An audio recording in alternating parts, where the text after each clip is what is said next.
Welcome to Retro Scale Modelling. This is part 6 of the Revell USS United States Scale 1 to 96. Now this is a slightly different intro to what I normally do because just as I sat down to my bench I found something, and what I found was the cannon that I thought I'd lost. I painted it and assembled it, and then also I put on a cocktail stick and put it on my sponge to dry. The sponge here. And it was just like that. And then that was tucked away, and I just didn't think about looking at that. So this is the cannon that I made up. It's also slightly different to the actual moulded version, but I'll still stick with that. It's a good idea because if you look at the front of the barrel, just pull that back a bit, you can see there that it does look like a cannon, so when it's in its gun port like that, it would still look okay. But at least I found it. So in part 6 I'm going to be working on the gangways and planks. I'd started out in part 5. So these here. So I'll be roping these off and doing the other ones. These have been drying overnight. So let's get into the build. So to start off with, I have to anchor the ropes that are going to be tying down the lifeboats.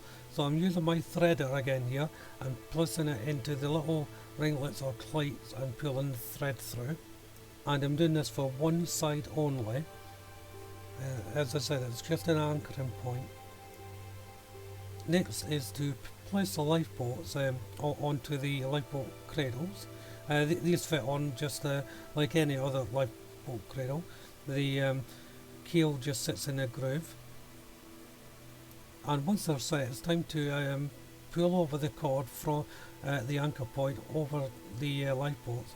Then use my threader again to poke through the ringlet, and then I take the thread and push it into the wire mesh or the threader and pull through to thread the ringlet. It can be a little bit tricky. There's many ways you can do this, but I prefer to do it this way. And what I do is I pull the cord tight, then do a basic knot, a running knot, so you can pull it tight. And once that's pulled tight, then I'll do a fastening knot. And it's that same process for the other one that holds them down. Also have a look at the ringlets and how you're going to do this, because one ringlet in particular will service as both sides, so you'll have two pieces of thread coming off from one ringlet. But again, it's up to the builder how they want to approach it. Onto the parts for the bow, and I'm painting the gradient Tamiya's X10 gunmetal. Now the instructions call for it to be black, but I decided to do a gunmetal colour. I then moved on to Revell colour 05 white, and I'm painting the frame with this colour. So all sections of this process, the frame will be painted white. It's always a good idea to paint the white in first and then cut in with your next colour. I didn't do it on the other part with the gunmetal because I wasn't sure where the grates were going, and I just wanted to see whether it would stand out better than the black, so that's why I put that colour on first. I generally don't do that. For the panels here, I'm using Revell Aquacolor 09 anthracite, and using a very thin brush here just to butt against the border of the white frame. Tamiya's X10 gunmetal again. These are for two little, I'm not sure what they're for, but they go on the corner of the little grate that I painted first. And then it was back to 09 anthracite black for these two parts that go the bow, they just stick out. There's also a couple of little stanchions that I put on. Again, I'm putting them on the screw just for ease of handling. So the first thing to go on is the two little parts that I painted in the X10 gunmetal. You may have noticed on the other parts I painted it a bit thick. This wasn't intentional, it was a mistake by myself. But instead of stripping it down, I decided to leave it like that because I sort of like the effect. It has a more worn used effect, I think. To attach these parts, it was a bit tricky. The instructions sort of say assemble them before you put them on, but after a few goes at dry fitting, I decided it's better to do one side before placing on the other side. So I put one side wall on, then put the grate on hard up against the side wall before putting on the other side wall. It made it a lot easier. It would have been very difficult to get it all in if I had actually assembled it before going on. Next are the two arms. Now there's a groove at the bottom of these arms, so it goes over the edge of the hull. The bottom part fits in the recess point on the deck. It can be a little bit tricky if you haven't got the deck in alignment properly. Luckily I did, so they just slotted in. The second one was a little bit tighter, but I managed to get in. I'm using Revell Aquacolor 88 Ochre Brown. These are the gangway, the walkways. The instructions tell you to paint these black, but I decided to paint them the same colour as the deck. The leading edge, however, I painted in black 09 anthracite because I think it would have just looked strange having it all the wooden colour. And then I used Revell Aquacolor 381 Bronze Silk, and this is for the support beams along the walkway. And lastly it was Lifecolor LPW19 Wooden Deck Shadower to complete the wood effect on the gangplank. Once it was all dried, it was time to put on the support struts. Now there was a lot of flashing on these, so you're going to have to take any burlap before you fit them on, or they won't fit into the recess points. The flash was mostly on the location points actually, that bed into the recess points. So you do want to take care to remove all of them. And while they're all set, I'm using Revell Aquacolor 09 anthracite, and this is for the midships railings that will butt up against the hull.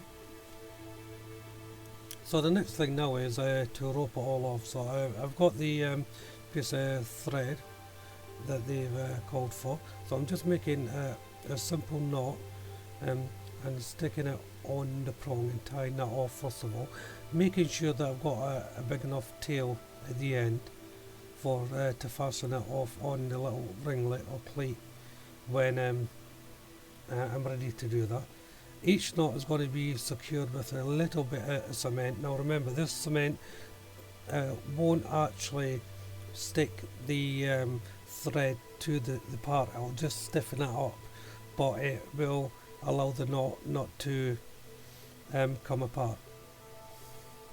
So I'm just going to go along each area, and I'll do a simple loose knot on each one, put it over the prong, then pull it tight and until I'm happy with it. What I'm using here is a rigging tool to make shrouds. It's just got a long stem with a hook at one end and a little flat piece at the other end, and it just helps manoeuvring the thread into position. You can also do it with tweezers.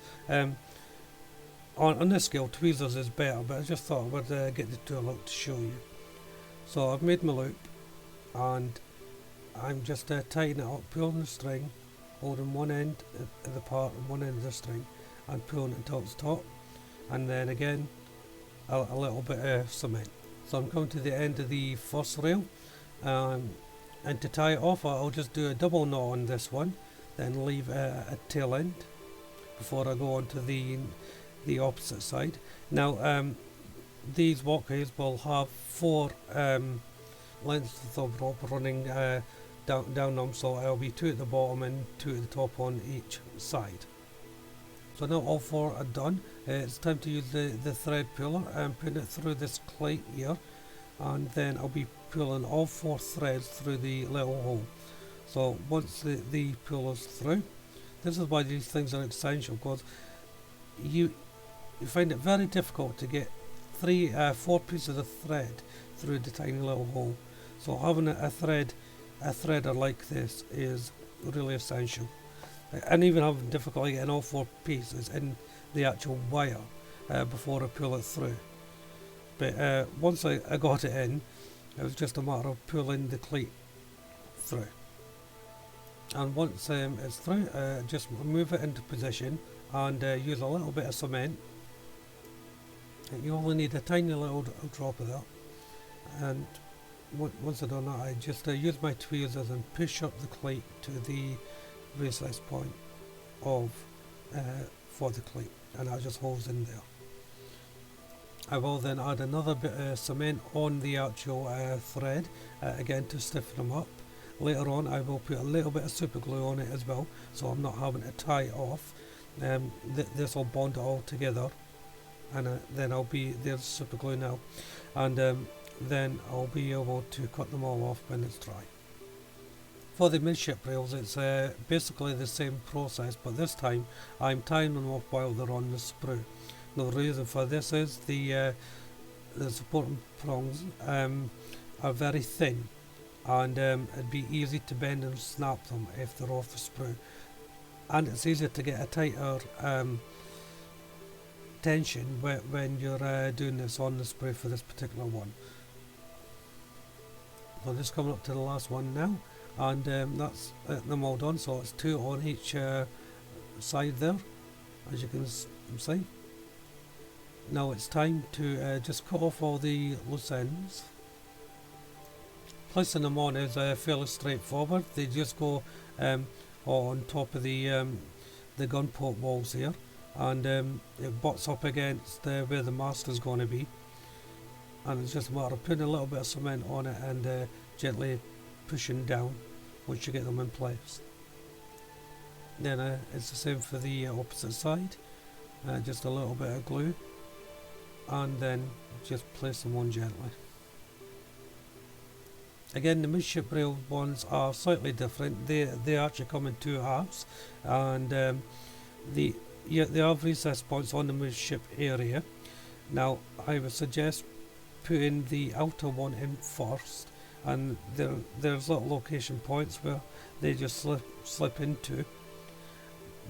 I did have a bit of flashing on these, so you may have to tidy up for them to fit into the location areas and recess points. And once you've got one section in, the other section just butts up against it. There is little prongs that bend that go up against it, so it's not a complete closed unit. There is a slight gap running all the way along. So I'm now going to start on the stern set. So these are getting painted in 88 ochre brown, just like the other ones, and it's the same process all the way through.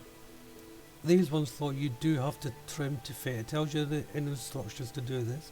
So just put the piece to where it has to be, make a mark, and then just simply snip off with your side cutters. And like the first ones, I'm having to put in the support prongs. Once these are in, these will be left overnight to dry. So the next railings are for the ones just going in front of the quarterdeck. That's the upper part of the ship. So I've already made them up. I've just finished actually, and just trimming the loose ends up there. And then it's time to install them. And this is going to bring part 6 to an end. So I'll just point out, these railings took a long time to do. They took about a day and a half in total to do for these 6 sections of rail. So if you're doing this, I'll have plenty of time for this.